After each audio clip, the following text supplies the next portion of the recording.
रास्ता चलते हुए दो हम कदम गुस्से में हैं। रास्ता चलते हुए दो हम कदम गुस्से में हैं। हमसे दुनिया और इस दुनिया से हम गुस्से में हैं। नमस्कार, ITM यूनिवर्सिटी के कार्यक्रम इबारत में आज हमारे साथ हैं अमीर इमाम साहब। आपका बहुत बहुत स्वागत है सर।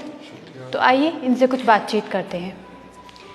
सर, पहले तो हम आपसे ये जानना चाहेंगे कि ये कविताओं और गज़ल ने आपकी ज़िंदगी में क्या भूमिका निभाई है? गज़लों ने और जो शायरी है उसने मेरी ज़िंदगी में ये भूमिका निभाई है कि ये एक तरह से एक मिरेकल से कम नहीं होता कि जब हम शेर कहते हैं तो ऐसा नहीं है कि हम पहले से कोई थॉट सोच के कहते हैं। लेकिन जब हम कहने बैठते हैं तो चीज़ें अचानक अपने अंदर आती हैं और हमें पता भी नहीं होता कि हम ये चीज़ पहले से जानते थे। तो सबसे बड़ी बात यह है कि ख़ुद अपने ज़ात के अंदर छुपे हुए उन मिस्ट्रीज़ को जानना जिनसे कि हम जो हमारे अंदर होती हैं लेकिन हम उनसे वाकिफ़ नहीं होते। तो ये मैं सोचता हूँ कि ये सबसे इम्पॉर्टेंट और बिगेस्ट रोल है that poetry has played in my life. Sir, आपको तो हर कोई सुनना चाहता है, लेकिन ऐसा कौन है जिसे आप सुनना चाहते हैं? अब ये तो बहुत लंबी फहरिस्त है कि हम किसे सुनना चाहते हैं।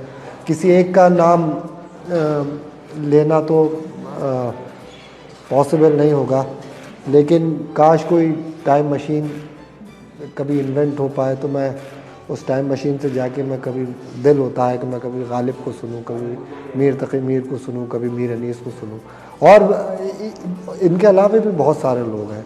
तो ये कहना है कि कौन एक, तो अगर मैं इसका कोई जवाब दे भी दूं तो वो बहुत ईमानदाराना जवाब नहीं होगा, क्योंकि वो जो लिस्ट है वो काफ़ी लंबी है। जी, सही कहा आपने, टाइम मशीन की ज़रूरत हम सभी को है। सर, आप एक शायर भी हैं और एक शिक्षक भी हैं। आप इन दोनों भूमिकाओं को कैसे निभाते हैं? पहली बात तो ये कि शिक्षक में था, फ़िलहाल नहीं हूँ।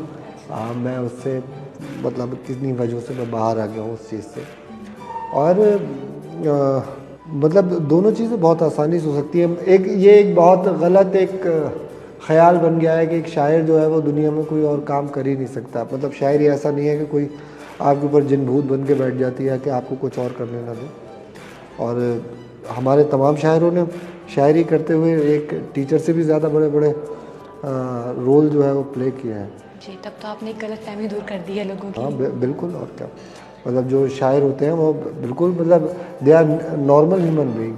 ऐसा कुछ नहीं है कि वो कुछ मल्टीटास्क करते हैं। सर, हम सबकी ज़िंदगी में एक खिड़की होती है जिससे सूरज की रोशनी उस तक पहुंचती है। आपकी ज़िंदगी में खिड़की की यह भूमिका किसने निभाई है, जिससे आपको प्रेरणा मिली हो, जो आपके इन्फ्लुएंस करते हो बहुत, ऐसा कोई? जो पूरा नेचर है, देखिए मैं आपसे एक बात बताऊं, नेचर जो है, अगर पोइट्री को वो रिदम माना जाए या वो एक मतलब जो एक डिज़ाइन माना जाए, देखें तो आप हम क्या है, पोइट्री एक डिज़ाइन ऑफ वर्ड्स ही तो होता है, जिसमें जो वही अल्फाज वही वर्ड्स जो हम प्रोज़ में बोलते हैं, लेकिन जब हम पोइट्री करते हैं तो एक ख़ास रिदम के साथ आते हैं, दैट कैन बी संग एज वेल। तो जो ये जो पूरा नेचर है, मैं तो उसे उसी मतलब एक रिदम में पाता हूँ, एक पोइटिकल रिदम में जो है। तो नेचर ने बहुत बड़ी, जो ये जो पूरा नेचर है वो वही खिड़की है जैसे आप अभी मालूम कर रही थी जो। हाँ।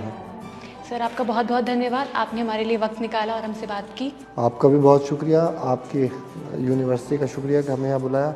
शुक्रिया, बहुत शुक्रिया। धन्यवाद। तो ये थे अमीर इमाम साहब।